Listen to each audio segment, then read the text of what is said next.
Most travelers do this without thinking. You're at the airport, your battery is at 12%, and you spot a USB charging port near your gate. You plug in. 2 hours later, you board your flight feeling fine. But over the next 5 days, your bank account starts seeing transactions you didn't make.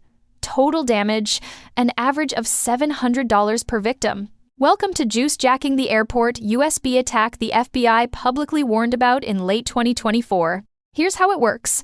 A standard USB cable has 5 wires inside. Only 2 of them carry power. The other 3 carry data, the same data wires that let your phone sync photos to a computer when you connect it. Juice-jacking exploits this by replacing or modifying a public USB port. So when you plug in, your phone thinks it's been connected to a computer instead of a wall outlet. From that moment, an attacker can install malware silently in the background, steal contacts and photos, capture saved Wi-Fi passwords, and grab the authentication tokens for your banking and email apps. The hardware to do this is shockingly cheap. A modified USB port can be built for under $100. A more sophisticated version, called an O.M.G cable, looks identical to a normal charging cable, but contains a wireless chip that lets the attacker control your device from across the room. In all cases, the victim sees nothing. The phone charges normally. The screen shows a battery icon. There is no pop-up asking permission. The compromise happens silently. Let me walk you through a real case. November 2024. The FBI Atlanta field office issued a public warning after multiple travelers reported strange behavior on their phones in the days following layovers at Hartsfield-Jackson Airport. The pattern was consistent. Travelers plugged into one of about a dozen modified USB ports placed near gate seating areas. Within a few hours, the device installed an unrequested app and began exfiltrating banking session tokens. The fraud unfolded over the following 5 days. Average loss per victim, according to the FBI report, was around $700. 43 confirmed cases were eventually traced to the same airport. The attackers were never present in person. The compromised charging stations did all the work. The advisory ultimately recommended that travelers stop using public USB ports altogether unless they could verify the source. Now, the most common defense advice you'll see online is to use a charge-only cable, sometimes called a USB condom or a data blocker. These are small adapters that physically disconnect the data wires inside the cable while keeping the power wires intact. In theory, the phone should be unable to communicate with anything other than a charger. The problem is, this defense is incomplete. First, modern fast charging negotiates over the data wires. Quick charge, USB power delivery, and other fast charge protocols use the data lines for handshakes about voltage and current. A pure data blocker disables fast charging, leaving you with extremely slow charging or, in some cases, no charging at all. Second, cheap data blockers fail unpredictably. Independent tests have shown that some sub-$5 adapters still leak data on the D+ wire under specific load conditions.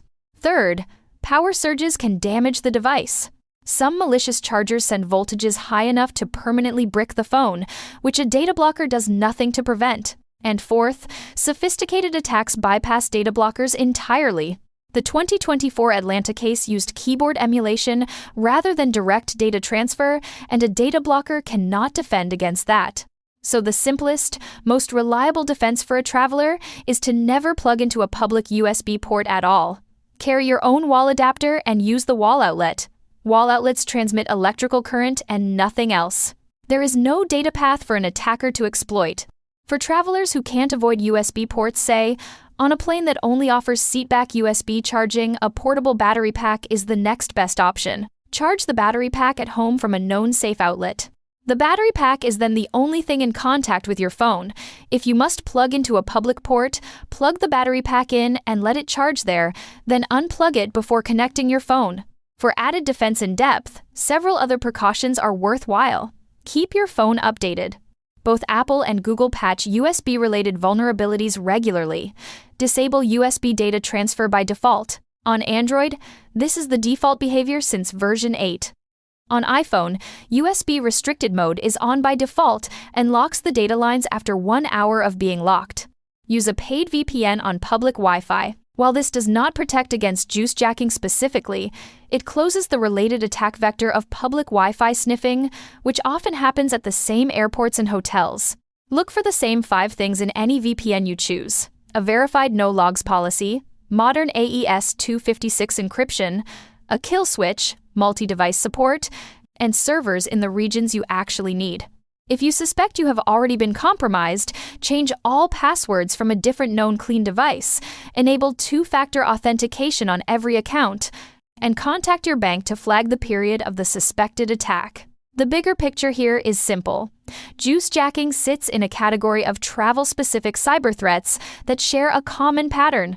They exploit the trust travelers place in shared, public infrastructure, public Wi-Fi, public USB charging, public computer kiosks, and even the QR codes printed on hotel rooms can all be modified or replaced by an attacker with less than a minute of physical access. The defense is not technical sophistication.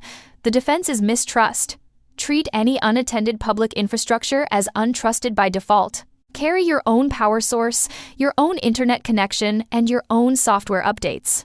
The 5 extra minutes per trip are nothing compared to the days or weeks of work to recover from a compromised account. For most travelers, the practical setup is simple: a portable battery pack, a wall adapter, and a quality VPN on every device. Together, these 3 items eliminate the majority of the public infrastructure attack surface. Total cost under $100. Stay safe out there.